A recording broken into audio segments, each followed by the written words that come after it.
Headline edition, July 8, 1947. The Army Air Forces has announced that a flying disc has been found and is now in the possession of the Army. Army officers say the missile found...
And welcome to another episode of the Shadowland Radio Show. I am your host, Dr. William Lester, and we are coming to you, as always, from the great city of Atlanta. I want to start off this show, like we started off the last show, by thanking those new YouTube subscribers. We've had so many fantastic people coming onto YouTube, listening to the archived episodes. There are a number of episodes that have been archived there, and so many of you have subscribed to the channel, and I want to express a great deal of thanks to you. As you know, you can catch all the episodes on YouTube. We also have a dedicated Facebook page for the Shadowland Radio Show. If you're on Facebook, you know you can just type in our name in the search engine, Shadowland Radio Show, and it will come up, and you can listen to the episodes there, and you can like the page, or you can like individual episodes, leave your thoughts and commentary, but we're very appreciative of all of these wonderful accolades. Now, tonight we have a fantastic guest, a young lady by the name of Akelta Wilde. Now, let me tell you a little bit about her and why you are going to not want to miss this episode. She is Priestess Akelta Wilde, and she has devoted her life to the study of the occult and the unseen world. And of course, on the Shadowland Radio Show, that is what we are all about, the unseen world. She has a deep understanding and working with darker spiritual beings and is considered an expert on demons and demonic energies. She has a passion for religious anthropology and learning about different cultures and their spiritual practices, particularly how they work with spirits and handle different types of spiritual crises. Akelta runs a discussion forum named SatanandSons.com and has been working with demons and embracing the darker energies her whole life. She enjoys teaching and guiding others who are drawn to walk the dark paths, and coaches them on how to stay balanced and grounded when dealing with dark forces. She is also passionate about studying and learning about the various dark creatures that are out there. Akelta Wilde, thank you for coming on to the Shadowland Radio Show. Hi. Hi. Thank you so much for having me. Absolutely. It's an absolute pleasure. Now, the last part of your bio there is kind of interesting, and I want to kind of jump off right there where it talks about the various dark creatures. And when I see something like that, I get very interested. So tell us about your concept of these dark creatures that are out there. Well, a lot of people, I know when they think of a dark creature, the big word demon comes to mind.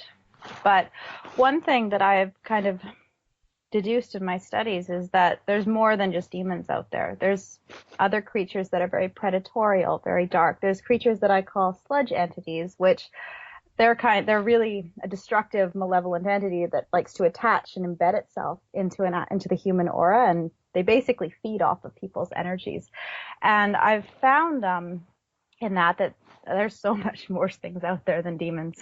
Okay, well now this is very interesting, and this is a path I'd like to go down. So you refer to these, you call them sludge entities. Sludge entities, and so they are not. In your estimation, these are not part of the demonic world, but they are negative. They're very negative. Well, one thing, I work with demons, and I'm actually a demonologer, which means basically walking with and learning from and working with demons. Mm-hmm. And demons, I find, though they have a dark energy in them, it's more of a high vibrational darkness. And I found that their energy can be very wise and very educational. These sludge entities, on the other hand, I call it a low vibrational darkness. And what it does is when it gets on you or interacts with human energy, it actually starts to corrode it and damage it, and it can cause some pretty nasty effects in people. I mean, if they get really embedded in the aura, they can actually start to cause physical problems like muscle sores, even in paralysis I've seen in some cases. So with a sludge entity, how do you feel that such creatures, how do people come into contact with these kind of creatures? Are they in the environment? Are they in a home? Are they in a, where and how do people get crossed up with these things?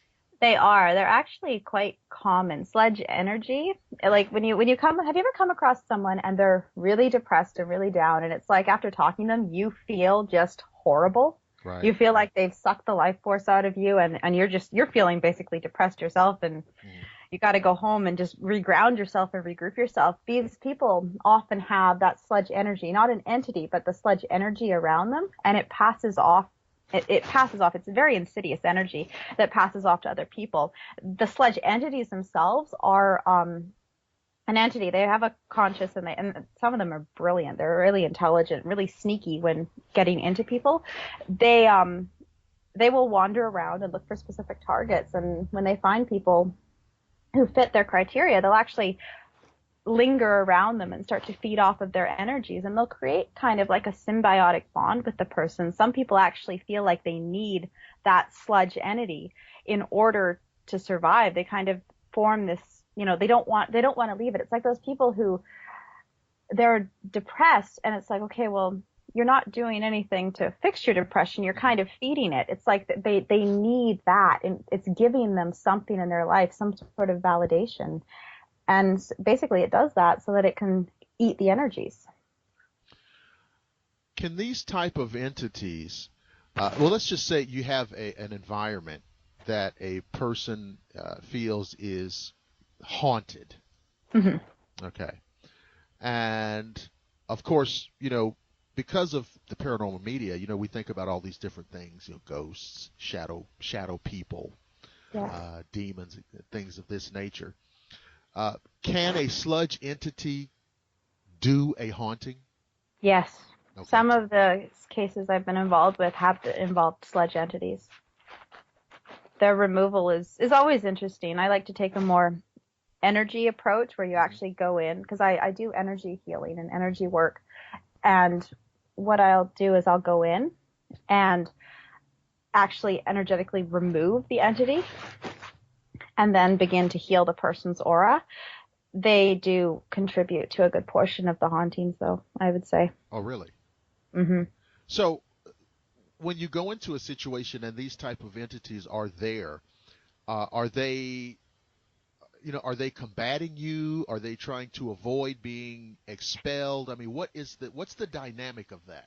It depends on the sludge entity. They're all individual. I find that's the one thing with these cases is they're all highly individual.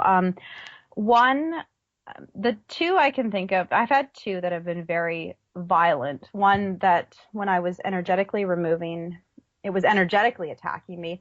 And one where the person actually became quite violent with me and trying to stop me from removing the entity, which the person was in the same room as me. So that was an interesting situation. So these entities will try to feed off you. Now, can these sludge entities possess a person? Yes, they can. Oh.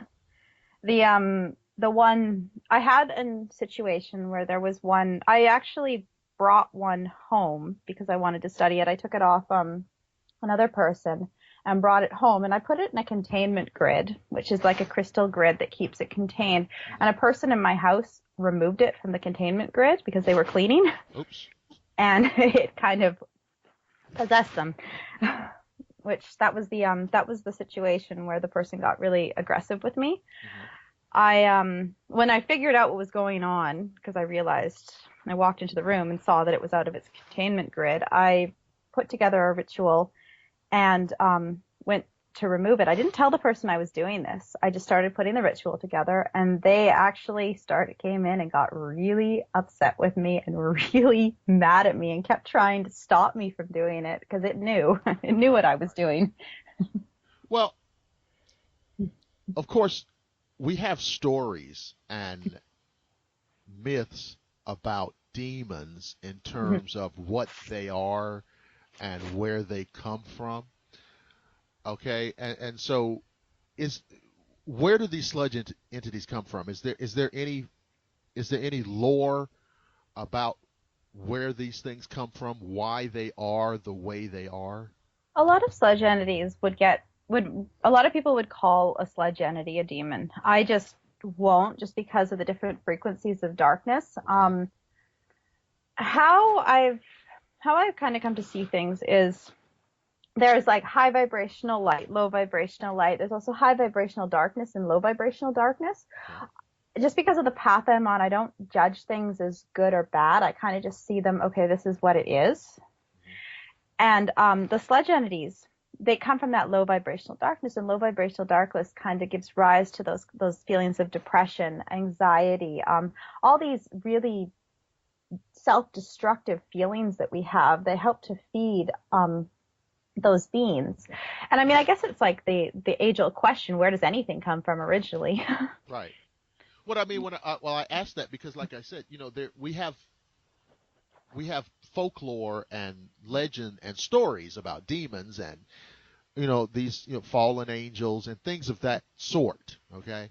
And I was just wondering, would you put these sludge entities into that category in terms of points of origin? I mean, who can ever tell where these things really come from? Yeah, I would say that they would fall in that category. Okay. Although I don't classify them as demons, they would fall into that category, that spectrum of darker beings. Would you think that the realm that these sludge entities come from, if in fact that is the case, do they come from the same realm that demons come from? Is it a different realm, a different reality, a different dimension, or what have you? I've kind of mapped out what I think, or what I've kind of figured out the spiritual world to look like. Different demonic types come from different realms. Okay. They don't come from the same realm as demons, but some of them come from a realm close to some demons. Like I've kind of structured it so that it's layered. They would be under the demonic realm, but in a very, very nasty, destructive realm of their own. Yeah. So it's kind of like a sub-basement of hell. Yeah. A really bad neighborhood. So how would these things differentiate from what people call astrals? Now, I know a lot of people use a lot of these terms differently, sometimes interchangeably. But what, in your estimation and based on your experience, what is an astral being? An astral being, well, I mean, even demons can be seen as an astral being. Okay. The sludge beings, they can be. An astral being, the astral plane is kind of a plane that exists within our realm. It's basically, it's its own, it's kind of like it's a realm that's layered within our realm. If you look at structure of even like the folds of space-time, it's the astral realm exists parallel and also different to our realm. Beings can wander through it. I mean, even we can wander through the astral realm in our astral bodies. So a lot of these beings, they kind of use the astral realm as like a system of transportation, just moving through, interacting with people. I think that in the spiritual world, like if you look at folklore and history, the spiritual world has always been linked and is close to the physical world. And I think that is the astral realm in a way. So all these beings and all these creatures exist there, and they can interact with us. They can come into our realm. They can live in the astral realm. It's a very huge topic. Right. But would you think of the astral realm as like its own? It's a dimension. It's a dimension, and I think it's a dimension on its own, but not just one dimension. I think it's a bunch of layered dimensions, and it's also interwoven into our dimension. Okay. So we can actually interact with beings from the astral realm within our own physical realm. How would you differentiate or even compare sludge entities and shadow people? Shadow people I see more as like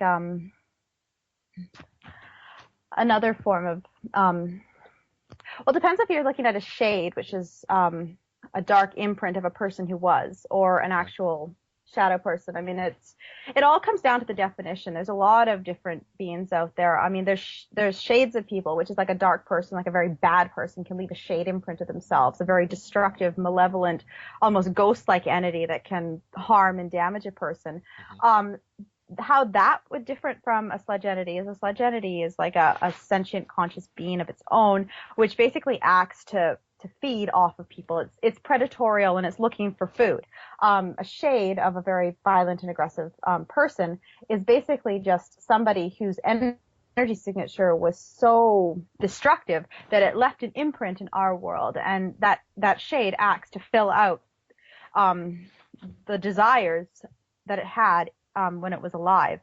I mean, other forms of shadow people, though, could even be like, I don't know if you subscribe to like quantum theory and parallel universe theory, could be as something like even just other people from other dimensions kind of passing through us, in which case those beings would be more, I'd say they're more curious and just more something we could even learn from.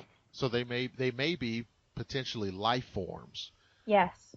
That just occupy, and I've heard that theory actually before, that some manifestations of these shadow people, they are actual beings. Yes.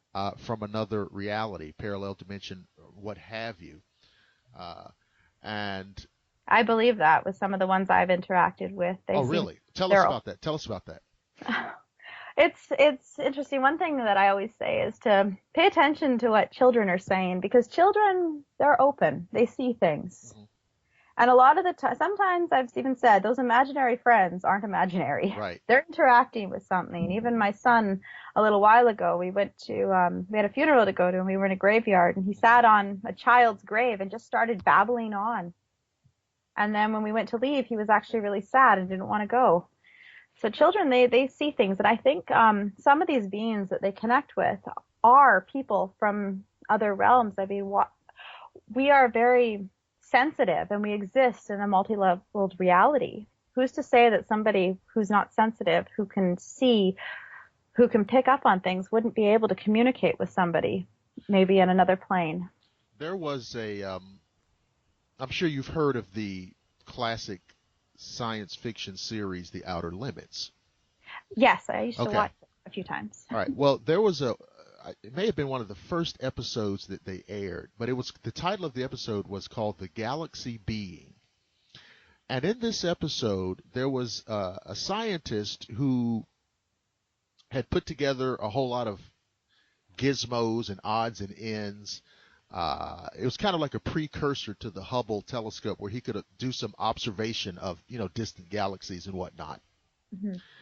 And somehow this other being from way out, it's just in another reality, was able to lock in on his beam and use the energy in his beam to manifest himself in the guy's laboratory. And he told him, he says, I come from a different reality, but I was able to kind of zone in on your signal.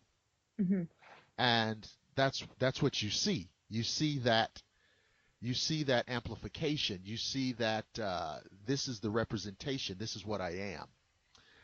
And I wonder how far that is from being true. you know. Well, I'll take it one step farther. Who's to say we need actual equipment? I mean, Right. we ourselves are an energy. Correct. The human aura radiates energy. So some people who have a powerful energy, why couldn't they project their energy off into the ether? And some entity picks up on it and communicates, and then an energetic link forms and communication happens through the Right. third eyes. Exactly. And so this is not really, a theory that is, in the world of the paranormal, in the world of that we're talking about. It's not that far-fetched at all. Oh, Okay. So you said that in your research, in your experiences, you had come across these sludge entities and you've had to deal with them in different situations. yes. Have you had confrontational situations with, demonic entities? Not demons. I actually get Okay. along very well with demons. Oh, okay. Okay. Well, that's interesting. Okay, so that kind of leads me to asking you to, tell us about your good situation with demons. When I was a child, Okay. I had a horrible, horrible experience with a being I would call a sludge entity, a very nasty sludge entity too. I was very young, Mhm. and it came into my room and basically tormented me, and I couldn't sleep. I wouldn't sleep. What I did was I knew enough back then to kind of protect myself. I put a circle of stuffed animals around myself, which kind of was a form of protection shield, Sure. but I stayed awake watching it because I was so scared of it. And I actually, a few nights later, I had a demon come and save me. And so And how did this play out? he came into the room and he basically got rid of them. He threw them all out. So because see, I find this fascinating. So the demon, whatever level it was at, his power was such that he could overcome these sludge entities. Oh, he's very powerful. Yeah. Okay. Okay. He didn't have the demonic dark energy spectrum, which is why I say it's high vibrational, can actually destroy sludge entities. Oh. Okay. It can actually hurt their energy and get rid of them. It's the whole high vibrational, low vibrational thing. Okay. It's like when somebody's really sad and depressed, they're in a low vibrational state, and then you come in and you're all happy, and you kind of help to build them up. You help to bring their vibration up so that they're happy. It's kind of like that. When the low vibrational darkness meets the high vibrational darkness can eliminate the low vibrational darkness.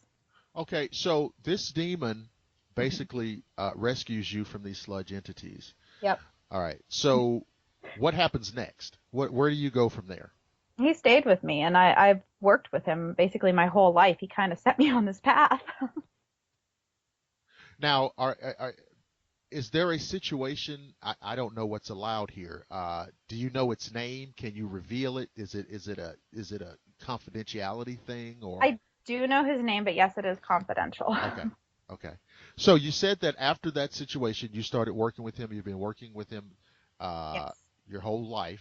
And I've worked with other demons too. Okay. So with this particular one that saved you, tell us about your work with this particular one, and how has it bore fruit in your life? He guided me to a lot of different things. It's funny, he actually had me study many different religions. I've read the Bible. I've read a lot of material on paganism, Wicca, and witchcraft. I've read a lot of material on Eastern religions, Buddhism. I've read a lot of material on Satanism, theistic Satanism, demonology, and basically he guided me on learning about all the different spectrums. He also was the one that kind of suggested I do energy healing to kind of help people. And he said, interesting thing he said was that a lot of people are unbalanced in their darkness. A lot of people, this world is very pulled to be light, but yet a lot of really dark things happen. And when I was reading about Carl Jung, I kind of realized, when we are out of alignment with our darkness, what ends up happening is the shadow side of us acts impulsively. It's hidden. We don't know about it. So it kind of acts from the shadows, and good people can do really horrible things. Very true. And when they don't understand that side of themselves, or when they repress it and try to deny it, it actually will lash out.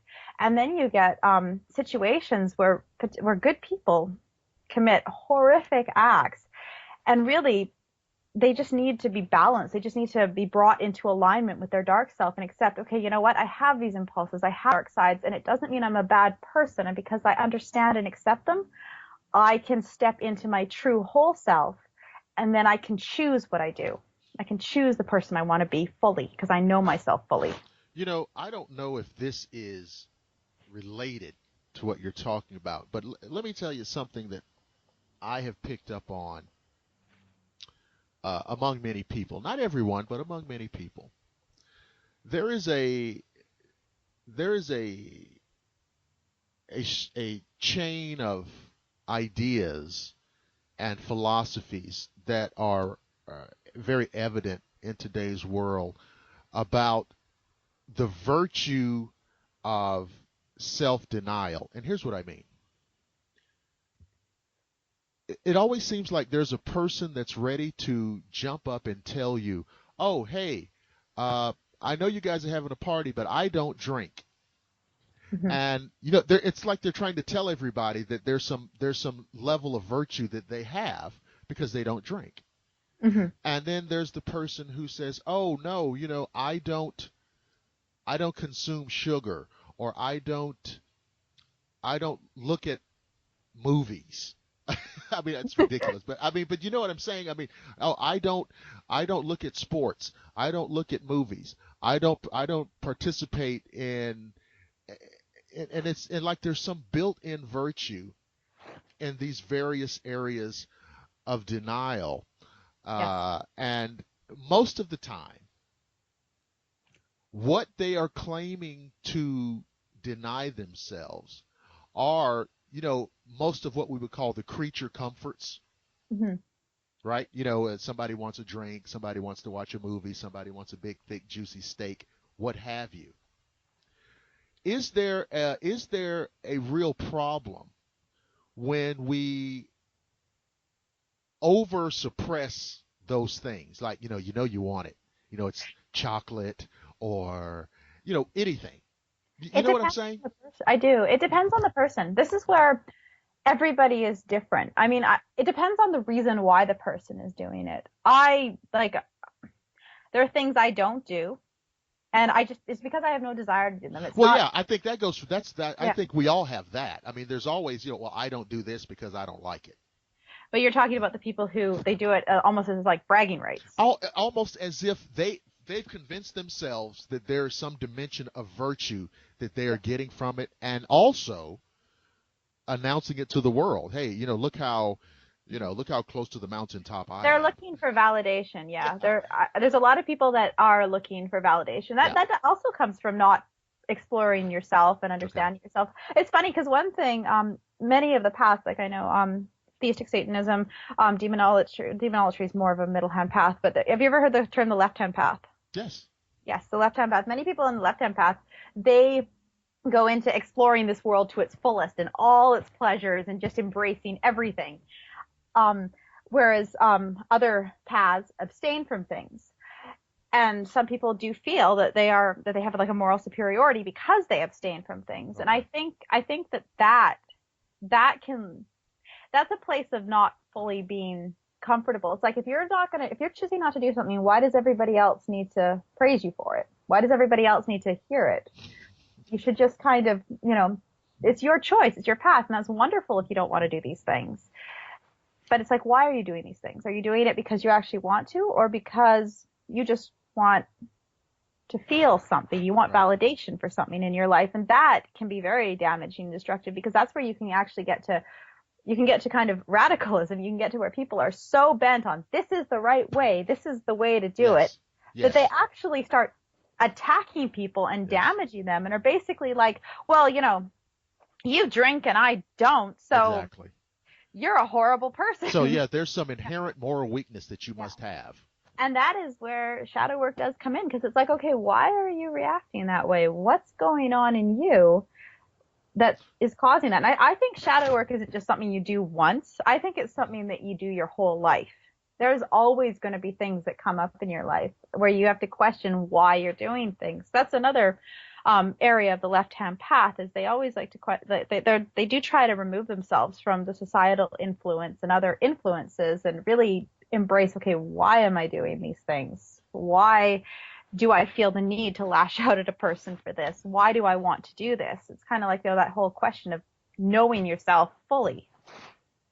Do you feel that we have reached a crossroads with traditional religion and its influence on our society? Because I see definite changes, even just across my own lifetime, and how it's viewed, how it's regarded, how it impacts us. What are your thoughts on that? I think my thoughts on this are they're diverse. I think that people need to follow what serves them.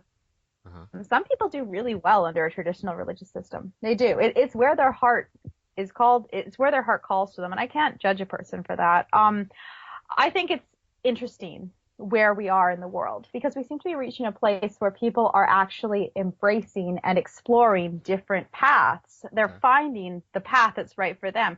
Spirituality, I don't see spirituality and religion as a one path thing. Like, I don't say, okay, well, I'm a demonologist, so everyone's got to be demonologist. No, I don't think that at all. I think that if you look at everybody kind of believes in a higher power, even demonologers. We have dark demonic divinities.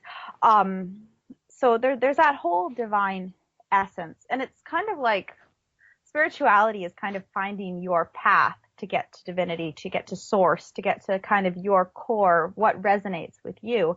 And I think that that's happening in this world. And I think we're slowly starting to move away from the religion, this is what you've got to do. Religion is very regimented and very strict, and spirituality is more fluid and open. And we're kind of moving on the spectrum, because divinity is not just light. Divinity encompasses all shades. It encompasses light, it encompasses darkness, and every gray in between.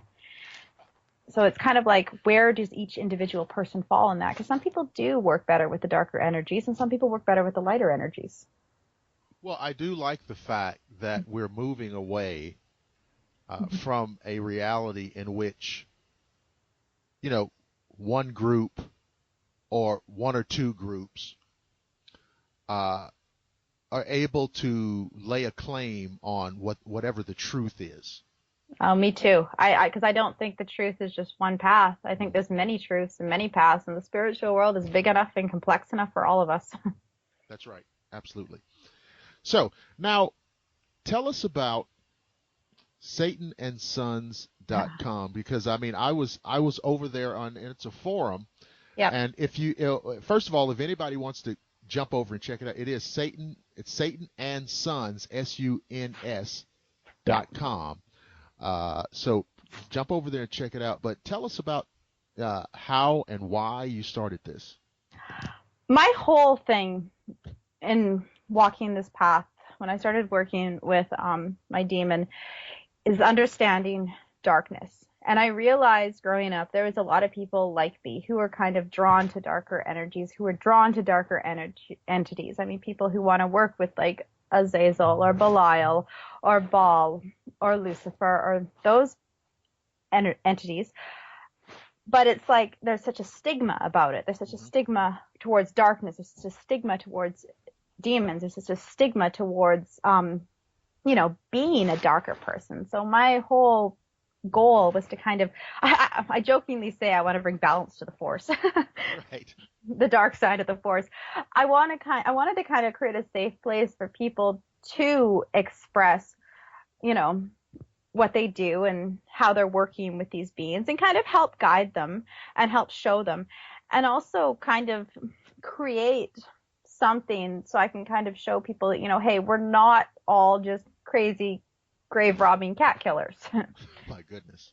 I actually, well, there's a huge, that's what Satanists do. I mean, you read about Satanists in the media and it's like satanic cult baby killers. And right. I mean, I love animals. I am a huge animal rights activist. I actually go out of my way to help animals. I've volunteered with injured animals. I've never, ever, ever, ever in my wildest dreams would ever kill an animal for a ritualistic thing. I love them. And well, yeah, I mean, that's this, again, see, that's what I'm talking about. That's the old stereotype. Yes.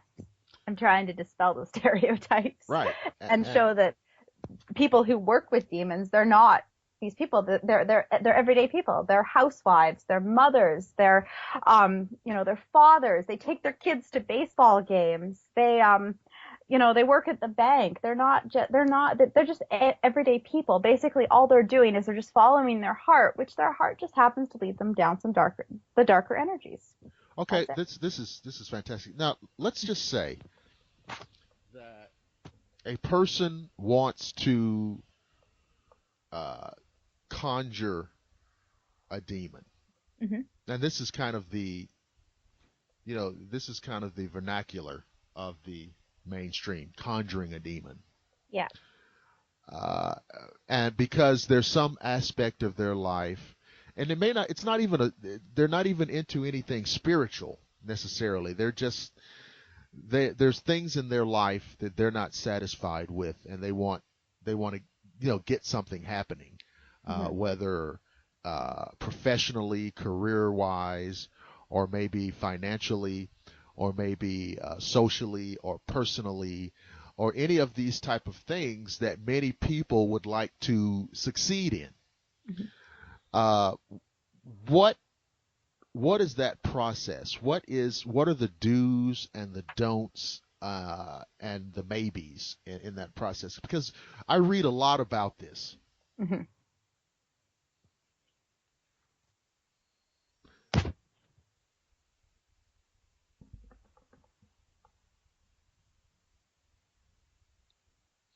Are you still with us?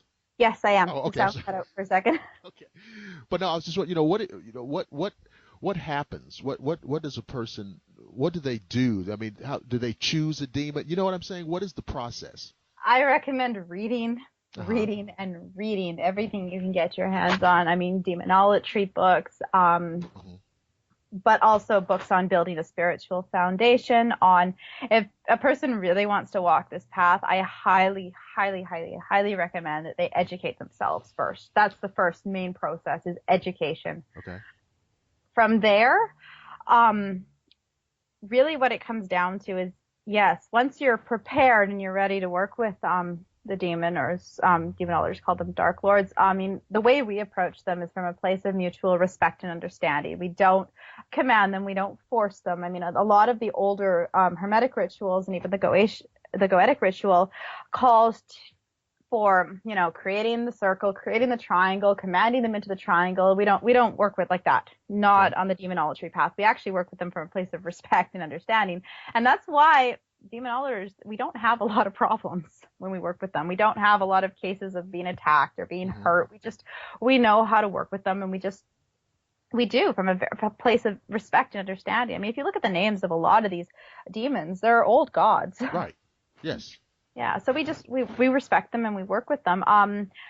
The rituals, I personally like using a personalized ritual because I find that, I can craft it to how I want. I can craft it to what feels right between me and the demon. Once you've read about the different demons and looked at, their descriptions and what they do, most people at that point are pretty familiar with who they want to work with. I mean, a lot of the times when they're called to walk this path, certain demons do call out to them. When they do the ritual and make contact with the demon, there is a mutual exchange that happens, and Demons, I find they will give you things. They will give you what you ask for, but you have to also put in the work. They're very big on personal responsibility. Oh. And they will meet you halfway. They'll guide you. They'll show you what you need to do, and they'll give you things. But you also have to put in your side of the effort, which is, learning, doing the rituals, educating yourself. It's kind of like the whole concept. I find that working with them, they won't just give you, like, they won't just, if you ask for a fish, they won't give you a fish. They'll teach you how to fish. That sort of. I was about to ask you if you knew of examples of somebody saying to a demon, "Hey, I want XYZ," and then how did that play out? I'm just thinking of, a friend of mine, Okay. she had a certain list of, she wanted a ritual space. She is a single mother. She had no income coming in. She wanted a ritual space in the form of a shed. And she worked with them. She did her devotional. She worked with the demons. She worked with Mammon, actually, who that name will ring some bells. He's the demon of abundance and wealth. And a few months later, she was able to manifest the money to get her shed. So she had her working space. And it just all came to her. It all fell into place perfectly. And he showed her exactly what she needed to do. That's a smaller example. No, but I mean that's a perfect example, because I mean I was wondering how, now when people are working with these demons this way, what is it like when the demon comes to you? Let's just say the demon comes to you. How does that work? How does the demon manifest itself, or is it just something that you feel a presence around you in your life? How does that work? Will a demon come to you? It's very individual. Okay. Some people, yes. If you look through a lot of old books, there's people talking about witches and having familiars, and some demons, like Payman, grants familiars. So some demons will grant, I call them companions, but the old books call them familiars, who do work with you and walk with you and can kind of guide you throughout your life. When you're working with one of the demons, like the demon lords directly, like if you were working with Payman, how they come to you, it varies. Sometimes you will, I have had them physically appear in front of me. Whoa. Tell us about that. We got to hear about that. It's a very interesting situation. The first, when I was 15, was when I had my real first, I had a really powerful experience where I actually met Satan. Oh boy. Yes. And now we're talking about the Satan, not lowercase. Okay, all right, go ahead. Yeah, Satan. I know Satan is also a title as well as a name. Right. It means adversary, but the Satan. And he, I was in a really interesting place. I was, I was in a place where I didn't feel like I fit in. I didn't feel like I belonged, and I was sad. And he came to me and he told me, he said, don't be sad. He's like, don't worry about this. He said, just keep doing what you're doing. He said, some people aren't going to understand you, and some people are. It's just the way life goes. Just keep being true to yourself, and you will manifest people in your life who are like you. And those are the people that, you focus on. Don't focus on a lot of the people who are, mean or negative. Focus on the people who are with you, who walk with you. And then a while later, a few years later, he actually appeared in my room in the middle of the night. Okay. And we spoke a bit more about what I wanted to do, about kind of this path I'm on now. And how did he appear to you? What form did he take? He was wearing robes. He has solid black eyes. That was what stood out very, very adamantly, was his eyes were solid black. And he had He was nice looking. I mean, I guess, and you know what? It almost doesn't matter because I imagine he could have appeared in any way he wanted to. And he has to many people see Right. him. They can change forms, and they have various forms they take. That's one way they can appear. And I know other people have had experiences where they've had like physical presences, physical manifestations of that sort. Mm-hmm. Other ones is they'll astrally see them, like they'll appear astrally before them, or you can use a device called a black mirror, and they'll appear in the black mirror.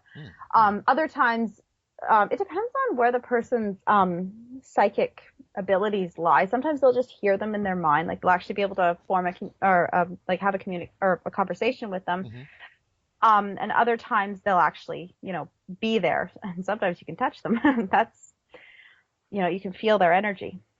So it very much depends on the individual. There's many ways they can appear. But because they are non-corporeal beings, I mean, they're pure energy, pure consciousness, pure thought. Yeah. They can, essentially, they are not limited to time and space. Yes.